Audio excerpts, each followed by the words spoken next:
Iya, terima kasih atas kesempatannya. Di sini kami kelompok 8 dari mata kuliah Statistika dan Probabilitas dengan nama-nama kelompok Benny Nukoupon dengan NPM, Aris Laulu dengan NPM, Theodore Penturi dengan NPM, dan Shekina Glory Latupresa dengan NPM.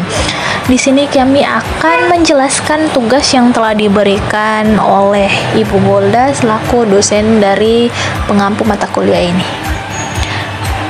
Iya, di sini tugas kami yaitu Benny Nukoupon yang akan membaca poin yang pertama, Aris Laulu membaca poin yang kedua, Theodore Penturi membaca poin yang ketiga, dan saya Shekina Glory Latupresa membaca poin yang terakhir. Iya, untuk Benny Nukoupon dipersilahkan. Ya, oke, di sini saya akan membahas poin pertama itu mengenai dengan konsep dasar probabilitas. Jadi kalau macam berbicara mengenai dengan konsep dasar probabilitas, itu tentu kita tahu bahwa probabilitas ini adalah konsep matematika yang digunakan untuk mengukur kemungkinan terjadinya suatu kejadian ataupun peristiwa. Nah, dalam probabilitas kejadian atau peristiwa dapat berupa apa saja, mulai dari melempar dadu, melempar koin, hingga sampai hasil tes. Nah, ada dua jenis probabilitas yang umum digunakan, yaitu probabilitas klasik dan probabilitas frekuensi. Nah, yang pertama probabilitas klasik. Jadi probabilitas klasik adalah probabilitas yang diperoleh dari perhitungan matematis yang didasarkan pada asumsi-asumsi tertentu. Nah, asumsi-asumsi ini yang seringkali didasarkan pada jumlah kemungkinan hasil yang mungkin terjadi. Nah, sebagai contohnya, jika Anda melempar sebuah koin fair, tidak ada kecenderungan untuk munculnya sisi tertentu. Probabilitas munculnya sisi kepala adalah 1/2. Kenapa? Karena ada dua kemungkinan hasil yang mungkin terjadi, yaitu kepala atau ekor. Nah, yang kedua adalah probabilitas frekuensi relatif. Nah, di mana probabilitas frekuensi relatif ini didasarkan pada pengamatan atau data empiris. Nah, probabilitas ini diperoleh dengan membagi jumlah kemunculan atau peristiwa dengan jumlah keseluruhan pengamatan atau percobaan. Nah, sebagai contohnya, jika Anda melempar sebuah koin 100 kali dan mendapatkan 60 kali muncul sisi kepala, nah, probabilitas muncul sisi kepala adalah 60/100 atau sama dengan itu 0,6. Oke. Nah, jadi dalam probabilitas ini peluang atau probabilitas suatu kejadian itu selalu berada di antara 0 dan 1. Nah, probabilitas 0 berarti kejadian tersebut pasti tidak akan terjadi, sedangkan probabilitas 1 itu berarti kejadian tersebut pasti akan terjadi.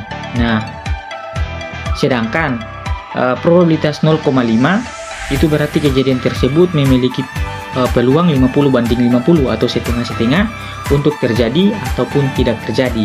Nah, itulah konsep dasar dari probabilitas.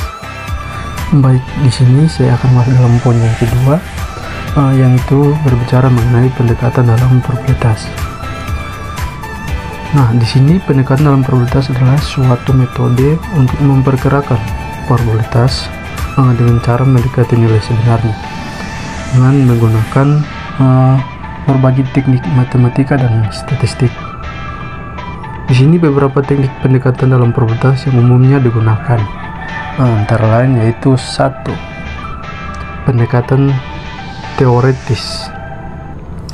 Pendekatan ini menggunakan teori matematika untuk menghitung nilai probabilitas secara akurat. Contohnya seperti adalah menggunakan distribusi normal untuk memperkirakan probabilitas suatu nilai berada di dalam rentang tertentu. Dan yang kedua yaitu pendekatan simulasi. Pendekatan ini menggunakan simulasi komputer untuk memperkirakan probabilitas. Contohnya adalah menggunakan simulasi Monte Carlo untuk memperkirakan probabilitas suatu acara tertentu terjadi dalam situasi yang kompleks. Dan yang ketiga adalah pendekatan empiris. Pendekatan ini menggunakan data empiris untuk memperkirakan probabilitas. Nah, contohnya adalah menggunakan frekuensi relatif dalam data yang sudah ada untuk memperkirakan probabilitas suatu kejadian. Dan yang keempat yaitu pendekatan heuristik. Pendekatan ini menggunakan aturan plastik atau intuisi untuk memperkirakan probabilitas. Contohnya adalah menggunakan aturan Ampere seperti aturan 8, 95, 99, dan 7 dalam distribusi normal untuk memperkirakan probabilitas. Pendekatan dalam probabilitas sangat penting dalam analisis risiko keuangan dan ilmu data. Dalam prakteknya seringkali digunakan kombinasi dari beberapa pendekatan untuk memperkirakan probabilitas dengan lebih akurat dan efisien. Sampel dan kejadian. Sampel, himpunan dari semua hasil yang mungkin muncul pada suatu percobaan disebut ruang sampel.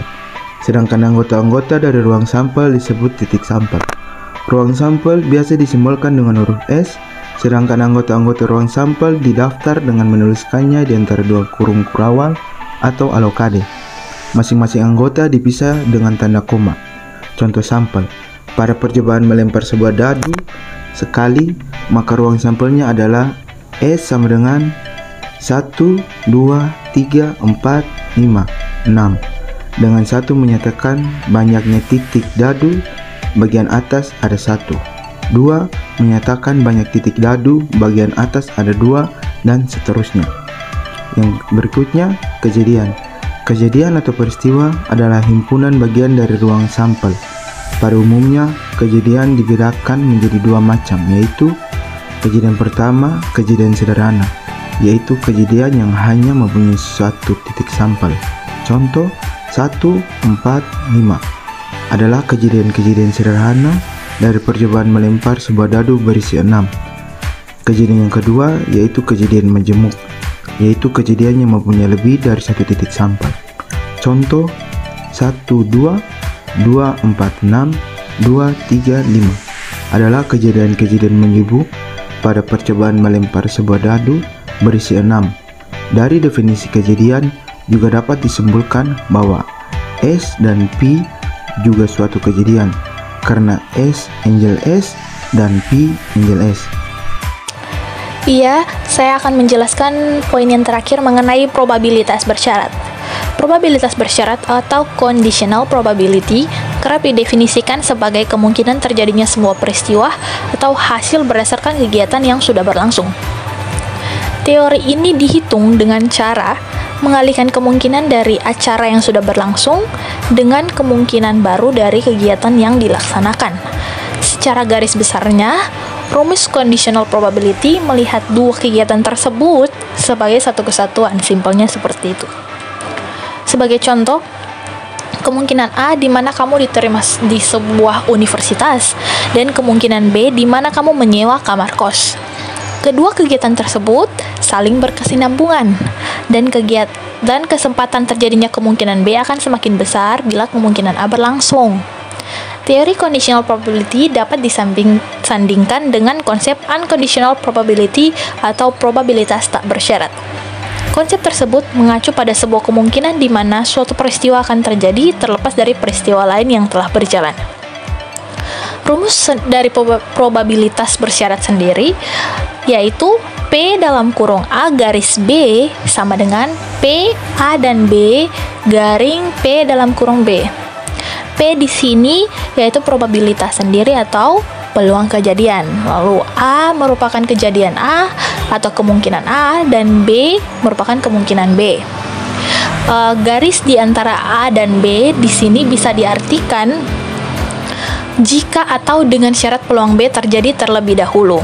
Sedangkan P dalam kurung B adalah peluang B terjadi, lalu P dalam kurung A dan B adalah peluang A dan B terjadi.